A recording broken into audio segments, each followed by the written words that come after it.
আজকে আমরা শিখব আল্লাহর সাথে কিভাবে কথা বলতে হয়। হ্যাঁ, আপনি ঠিক শুনেছেন। এটা শুধু একটি বিষয় না, এটা আপনার জীবনের মোড় ঘুরিয়ে দিতে পারে।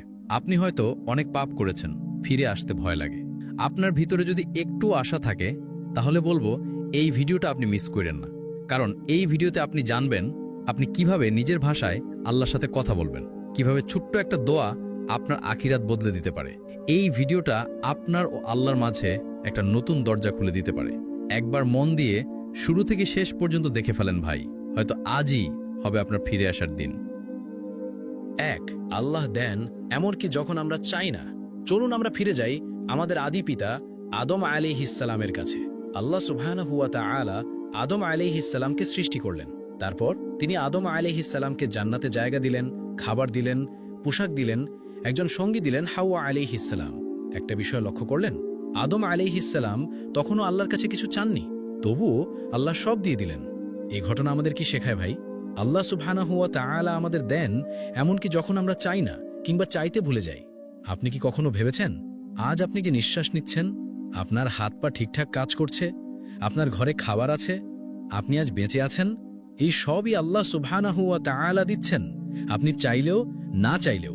কারণ আল্লাহ সুবহানাহু ওয়া তাআলা হচ্ছেন আর রহমান, অশেষ দয়ালু, আর রাজ্জাক, যিনি রিজিক দান করেন।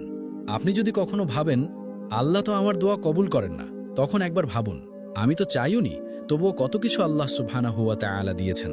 তাহলে আপনি যদি আল্লাহর কাছে হাত তোলেন, আপনি যদি ভালোবাসা নিয়ে ডাকেন, তাহলে কি তিনি আপনাকে শুনবেন না? শুনবেন ভাই, তিনি সবসময় শুনেন, তবে শুধু কান দিয়ে না, তিনি আপনার হৃদয়ের কান্না শুনেন। ২. আদম আলাইহিসসালামের ভুল ও দোয়া।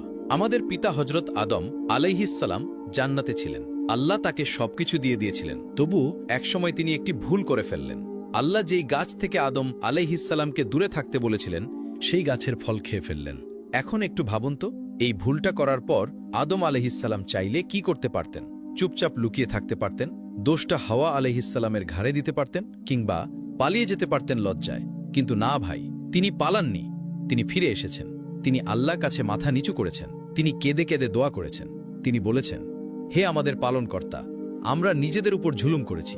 যদি তুমি আমাদের ক্ষমা না করো আর আমাদের প্রতি দয়া না করো, তাহলে আমরা তো অবশ্যই ক্ষতিগ্রস্ত হয়ে যাব। কি চমৎকার দোয়া ভাই! না কোনো বড় বড় শব্দ, না কোনো সাজানো ভাষা, শুধু একটি ভাঙা হৃদয়ের কান্না। এই দোয়া ছিল ভালোবাসার, ছিল লজ্জার। এটাই আমাদের শেখার মতো বিষয়। আমরাও তো ভুল করি, তাই না? আমরাও অনেক সময় গুনাহ করে ফেলি, কিন্তু তখন কি করি? আমরা দোষ চাপাই অন্যর উপর, না হয় ভাবি আল্লাহ তো আমাকে আর ক্ষমা করবেন না। ভাই, এমন ভাবা যাবে না। আমাদের পিতা হজরত আদম আলাইহিসসালাম যদি